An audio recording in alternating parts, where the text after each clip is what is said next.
The only way I can be beat is if you cheat. If you cheat. If you play fair and square, I'm gonna win.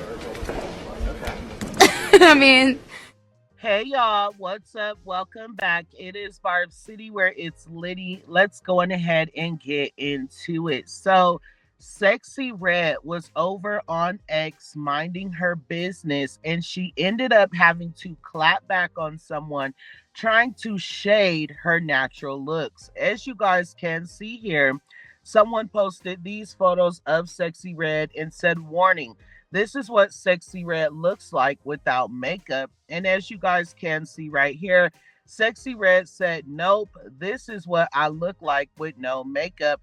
And she clearly is that girl with no makeup. Like, y'all be trying to play when it comes to Sexyy Red's face card just because she's dark skinned, and y'all just don't have it. So, as you guys can see here, I did comment and I said, one thing y'all can't do is play with Sexyy Red's face card. 10 minus 2 equals what? Exactly. Clock it. Clock it. So let me know what you guys feel about that. At the end of the day, Sexyy Red is not ugly. She might not be my cup of tea musically, but Sexyy Red is not ugly. And with that, let's get into JT. So JT is being dragged by the general public, and this is why. JT is featured on the cover of a new digital magazine, Culted XO, which is a new platform by the fashion and culture publication Culted. The rapper served as the creative director for the cover shoot and short film, giving her full control over the artistic vision. This collaboration is part of Culted EXO's launch. Now, these are the photos that JT took for this cover shoot, and I'm sure that you guys can look at those two photos and see exactly what the problem is. You bitch! How dare you? Oh my god! Without doing too much, because YouTube is very sensitive, you guys, here were some of the comments. Saying that y'all thought this was Ola lets me know that y'all have anti-blackness in your heart. These lips are dramatized in almost a minstrel caricature type way. So if you see a natural black woman like that, then another person said, this is the hypersexualizing of the black female's body. But y'all are screaming art. I'm offended. I feel like this is anti-black rhetoric that we ignore because she's black. She could have done any and everything but this. And one last person said, I'm not going to lie, it's a little minstrelish. Love JT though. Let me know what you guys think. Like I said, I can't do too much, but I do want to know your opinions. And let's get into one more thing before we move forward. So, JT did have the last laugh on Cardi B and her fans. If you take a look right here, every time by Cardi B featuring Jeezy and Lotto earned 33K streams on its first full day on Spotify.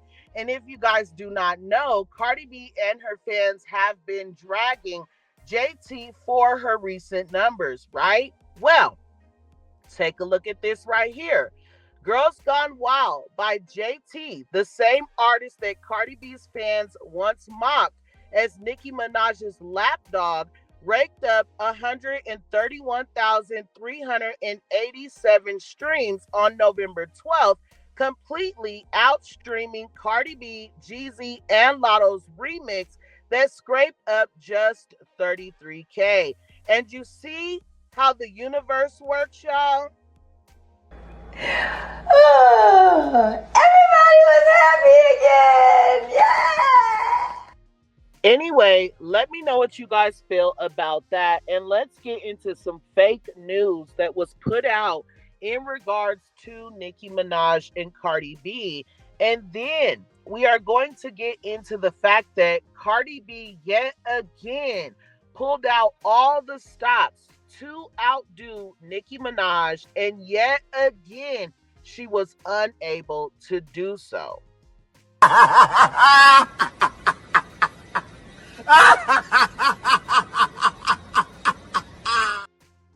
So let's start off with this right here. Cardi B now holds the record for the best-selling female rap albums this century, the 2010s and the 2020s. She is just 33 years old with these achievements to her name in less than 8 years. That is false. Take a look at this right here and please listen thoroughly because it is not just about first week sales. It says, no, Am I the Drama did not outsell Pink Friday 2. Nicki Minaj's Pink Friday 2 debuted with 228,000 album equivalent units, while Cardi B's Am I the Drama debuted with 200,000 album equivalent units, which we now know was 199.6. But anyway, and subsequent sales for Cardi B's album have not surpassed Pink Friday 2's first week sales. Now, take a look there at the bottom. Am I the Drama has failed to outsell Pink Friday 2's first week sales in the subsequent weeks, despite both albums reaching #1 on the Billboard 200. So that means that Nicki Minaj outsold her week 1, 2, 3, 4, 5, 6, 7, and 8. And now Cardi B has dropped out of the top 10. And with that being said, take a look at this right here. Despite desperation, alcoholism, dirty fan bases, 7 through 9-year-old songs, and botched surgeries, Pink Friday 2 by Nicki Minaj is projected to remain the longest running album in the top 10 by a female rapper this decade. We all yet again seen Cardi B trying to steal this stat from Nicki Minaj, literally pulling out all the stops just like she did during her first week sales, you guys, trying to compete with Nicki Minaj after she told Nicki Minaj to compete with her peers. Now, one more thing. It says, sadly, Cardi B's Am I the Drama won't surpass Nicki Minaj's Pink Friday 2 for the most weeks in the Billboard 200 top 10 this decade. Even with new versions and added tracks with this week, it didn't reach the sales needed to stay in the top 10. So there you guys have it, y'all. There y'all have it. She lost completely, 100%. She did not outdo Pink Friday 2 at all whatsoever. And just stop saying that Cardi B is not in competition with Nicki Minaj. Can she compare? Absolutely not. But she is definitely competing with this woman. It is so clear. It is right in front of y'all's faces. And I refuse to believe that you guys do not see what she is doing. Let me know what you guys feel about all of those topics. Thank you for enjoying my mother effing blooper rolls, child, because we are not starting this video over. And with that, remember, when in doubt, pull your mother effing blunts out. And until next time, I love you guys so much. Thanks.